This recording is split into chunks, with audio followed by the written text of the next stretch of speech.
What's up, meatbags? It's the often imitated, never duplicated Tony TGD coming at you with another video. This time we're going to be talking about some tips for a healthy debate.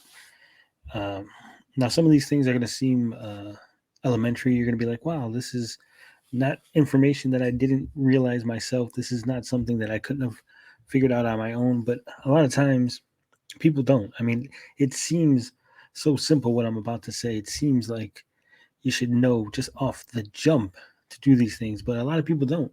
So that's why we're going to talk about it. That's why we're going to have this conversation. As you can see, I got it here separated between pre-debate tips and some debate tips. Now, when you're doing pre-debate, when you're getting ready, first thing you want to do is research your topic. Now, a lot of times people think they know what they're talking about. They have some experience, they have some knowledge, but that knowledge might be wrong. You might be incorrect. You might be remembering just a little bit off. So what you need to do is you need to research a topic, study up, read. Now the second thing you need to do is research your opponent's stances. Now if you're debating somebody who has a channel, has a YouTube channel, and they've talked about the topic before, you need to watch those videos, take notes, listen to what they say, listen clearly to their arguments, to their counter arguments.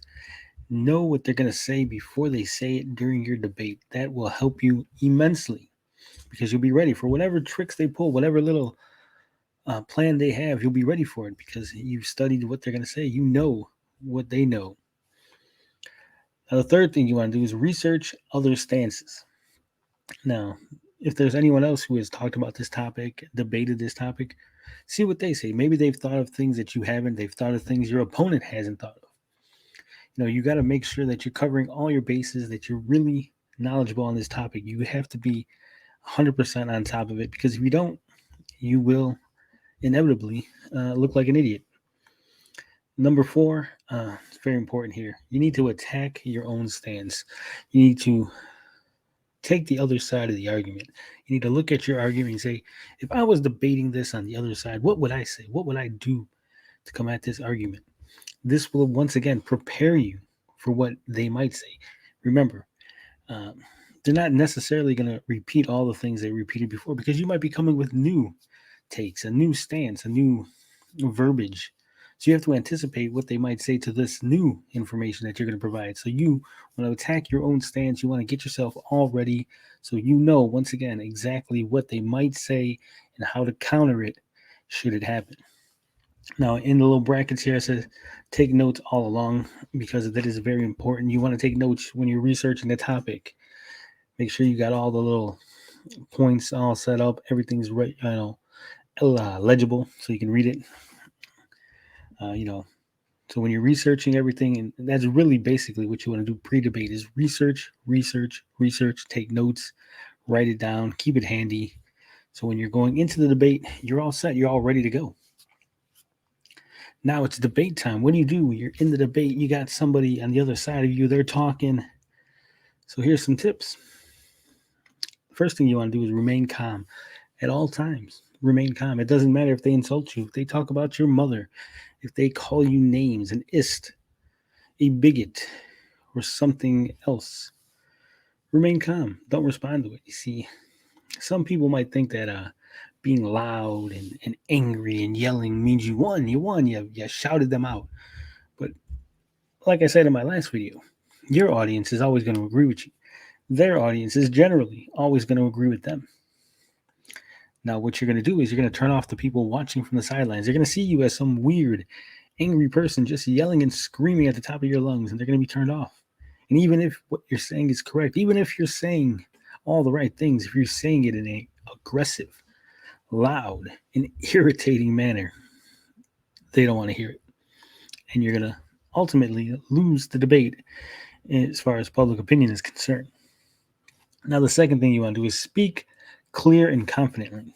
Now, what does this mean? This means don't stutter over your words. Practice what you're going to say. If you know that you have trouble, speaking off the cuff, practice, practice, practice. It's not like when you're making a video and you can stutter, you can take your time, you can pause, you can do some ums and ahs like I do. When you're in a debate, you can't have that because anytime you do that, that's going to give your opponent an opening. It's going to make you sound weak. It's going to make you sound like you're not sure what you're saying is correct. And ultimately, that's how you lose, because they will attack, they will pick at your weakness. And number 3 is stick to the topic. Now, if you watch my last video, you know that a lot of times people have a tendency to meander around, walk around the point, ramble. They might get you into a discussion about something that doesn't matter. Don't let it happen. You need to stick to the point. If they're meandering, if they're wandering off, you need to corral them, bring them back around, and ask them again to answer the question that you've asked, to address the point that you've made. Do not allow them leeway to take the conversation into a new direction. Do not allow them to change the issue that you're discussing, because that's how you lose. You let them control the debate and you've lost. Now, number 4, reiterate when needed. Now, this is a very contentious point. Some people don't like it, but you need to repeat yourself as often as you have to in order to make your point. Sometimes you'll say something and your opponent will just start meandering around. Well, then you need to reiterate your point so that they bring them back onto the topic. Like I said, you got to make sure they stay on topic. And if you have to keep repeating yourself, you keep doing it. And number 5, ask pointed questions. This means make sure when you ask a question, it's not open-ended. It is a yes, no type of question, something that has only 2 answers. Do not allow them leeway in their answer. Do not allow them to just, discuss their feelings or what they think.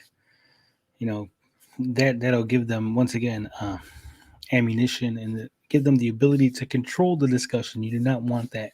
You want to make sure that you're in control of the discussion at all times. So make sure you're asking pointed questions. And now, as you can see, this is not a tip, but this is ultimately what you need to be willing to do. You need to be willing to concede. A debate should not be about proving that you're right.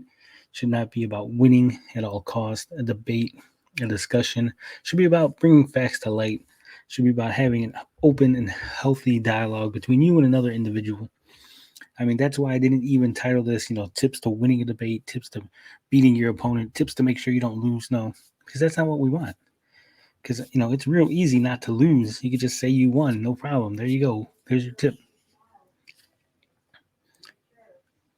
But if you want to actually have healthy discussion, you need to be willing to admit that you're wrong, admit that you were mistaken, and admit that, you know what, maybe you did lose. Maybe they have beat you. They have won the debate. But that's all I got to say about that. Love, peace, booty grease. I'm out this bitch.